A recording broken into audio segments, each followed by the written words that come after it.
It's been a sec since I proposed a passenger rail line for the northeastern United States on my channel.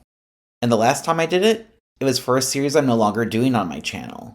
So yeah, now we're heading back to the Northeast. The Northeast is better connected than the rest of the country, but one connection that would be useful, yet is lacking, is the one between Pennsylvania's capital and the nation's capital. Yes, I'm talking about Harrisburg, Pennsylvania and Washington, D.C. And it's a disappointing misconnection. Harrisburg's metro population is near 600,000, and DC is, well, the nation's capital. They are only separated by 120 miles or so. So in this video, I'll propose a connection between the two. This is also a little bit of a homecoming for me, in that one of the first rail connections I imagined as a transit nerd kid was a connection between Harrisburg and Washington, D.C.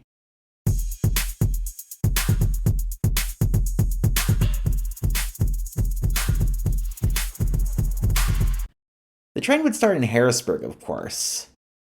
The train would then cross the Susquehanna River and be west of Harrisburg. I'd then have the train following, but not using, Norfolk Southern right-of-way along the river. This path is surprisingly not too jarring with its twists and turns, for being train tracks that run along a river. It would follow the river until it gets past the borough of York Haven, at which point it continues to parallel Norfolk Southern tracks towards the city of York. York is the next stop. The stop would serve a metro population of over 460,000 people. In my plan for better transit, I'd also propose a connection, by bus or by rail, between York and some major historic site called Gettysburg. If York and Gettysburg are connected by train, I think it could be a good candidate for Amtrak throughway connecting bus service. Where things get a little less straightforward is the connection from York to Baltimore. You could follow existing rail right-of-ways from York to Baltimore, but there is one problem. The right-of-ways curve a lot and don't take you to Baltimore in a particularly direct way. You could instead choose to parallel Interstate 83 to Baltimore, more or less, but there are some curves on I-83 that might slow the route down a little. I went for the I-83 path, for the record. I would propose a stop north of the Pennsylvania-Maryland border, though, near the boroughs of Shrewsbury and New Freedom, which are near each other and combine for a population of about 8,600 residents. Not a large number of people, but enough to deserve a train stop in my opinion. South of the border, and in the northern suburbs of Baltimore, I'd have a stop at the Fairgrounds stop for the Baltimore Light Rail Link. Having a stop there serves two purposes. First, it connects riders to the light rail link for those whose destinations are in the northern suburbs of Baltimore.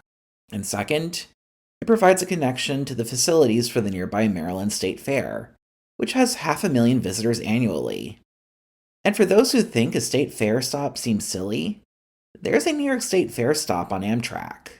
So a state fair stop on an Amtrak line would be hardly unprecedented. The train would then follow I-83 pretty much the rest of the way to Baltimore Penn Station. This may be a little easier said than done once you get into Baltimore proper, because you don't have much highway median room once you really get into Baltimore proper. But thankfully, once you get into Baltimore, I-83 and the light rail link in Baltimore run by MTA Maryland run parallel to each other, meaning that I'm hopeful about there being ways to squeeze in some bi-directional interstate tracks. And then, from Baltimore Penn Station, it would make the other stops the Northeast Corridor trains make between Baltimore and Washington, D.C. BWI Airport, New Carrollton, and Washington, D.C. All told, there are 8 stops on this line, if I counted correctly. The line would offer South Central Pennsylvania with a connection to Baltimore and Washington, D.C. by way of rail transit, which is more important than I think a lot of people realize. But is this a good line? Let's find out.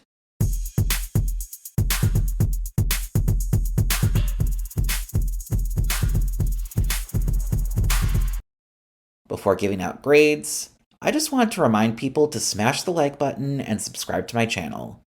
I'm also down for comments in the comment section below.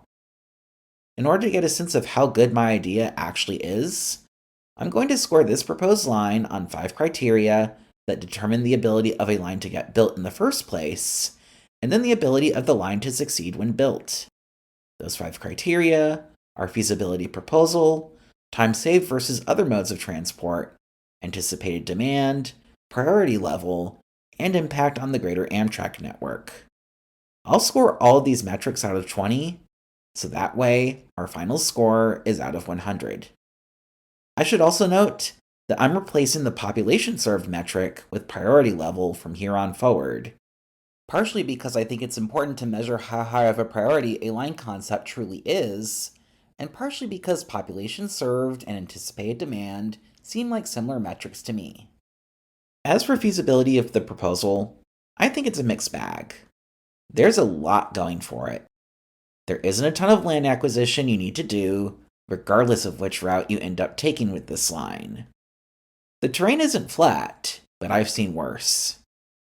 And Maryland is one of the better states in the country when it comes to funding mass transit. But there is one thing that gives me reservation about the plan from a feasibility standpoint: Pennsylvania. The state of Pennsylvania seems lukewarm when it comes to funding existing mass transit. Just look at the protracted squabbling over funding for the Southeastern Pennsylvania Transportation Authority, or SEPTA. Their governor might be willing to help SEPTA and mass transit as a whole, even diverting over $150 million in highway funds to help SEPTA. But some lawmakers in Pennsylvania don't see eye to eye with Pennsylvania Governor Josh Shapiro on SEPTA funding. The reason I bring up SEPTA is for one simple reason. If politicians in Pennsylvania are cold on the idea of properly funding existing mass transit in the Philadelphia area, I have a hard time seeing them being super supportive of funding for Amtrak service in York, which is no Philadelphia in terms of population size or economic impact. I give this proposed line a score of 15 out of 20 for feasibility. On the topic of anticipated demand, there are a couple of things I was able to piece together to gauge this. There is the fact that there are 3 flights daily between Harrisburg International Airport and Dulles International Airport in the DC area. And then there's traffic data. I saw that an I-83 site in York County, Pennsylvania, which is the county York is in, has an annual average daily traffic of just above 44,000. Counts are pretty similar for rural northern Maryland. For those who don't know what annual average daily traffic is, it's the total volume of traffic in a year, divided by the 365 days of the year. If just 5% of that I-83 traffic on a daily basis took a train between Harrisburg and Baltimore, that's over 2,000 people per day taking the train. Probably more, because not all vehicles are single occupancy. Simply put, a good rail line between Harrisburg and DC could probably have multiple trains each direction per day. I give this a 15 out of 20 for anticipated demand. Now to priority level. Connecting South Central Pennsylvania to Baltimore and Washington is useful and good. But as far as omissions from the Amtrak network are concerned, there are ones far more glaring than this. There are line proposals I have in mind that have a higher priority than this, so I give this a 13 out of 20 for priority level. Now for impact on the greater Amtrak network. I could see this line create a ridership bump on the Amtrak stations just to the east and west of Harrisburg, for you'd have people going to Harrisburg, which would connect you to the train to Baltimore, BWI Airport, and Washington, D.C. I don't know if those bumps are big enough to have a huge impact on the Amtrak network, so I'll give this a 13 out of 20 for impact on the Amtrak network. As for time saved, your only real competitor is the car with most of these city pairs, the Harrisburg to DC journey notwithstanding. The problem with the city pairs I list here, such as Harrisburg to York and York to Baltimore, is that it's a short enough distance that the train doesn't have an opportunity to win out versus the car, especially when projecting average speeds along the line of 75 miles per hour, a lower projection than some other lines due to the shorter line, the spacing between stops due to it being a shorter line, and some curves along the line. But probably because of how bad traffic can be around DC, you start to get time advantages if you're talking about travel between Harrisburg and DC, as well as York and DC. It's not a spectacular line from a time save standpoint, but it is solid for longer distances. I give this a 12 out of 20 for time saved versus other modes of transport.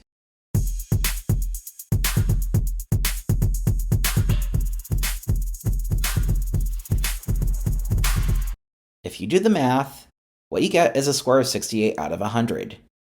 It's amazing to think that one of the first lines I dreamed of as a child is a line I don't grade as highly as certain other rail lines as an adult. To be clear, I think this would still be a good, useful line in the Amtrak network that should exist. But the fact that this doesn't get as high of a score as some of my other proposals tells me that this line should not get the same level of priority as kiddo me wanted to give it. Still, it was fun to revisit this childhood rail fantasy as an adult. So on that note, thank you and have a good day.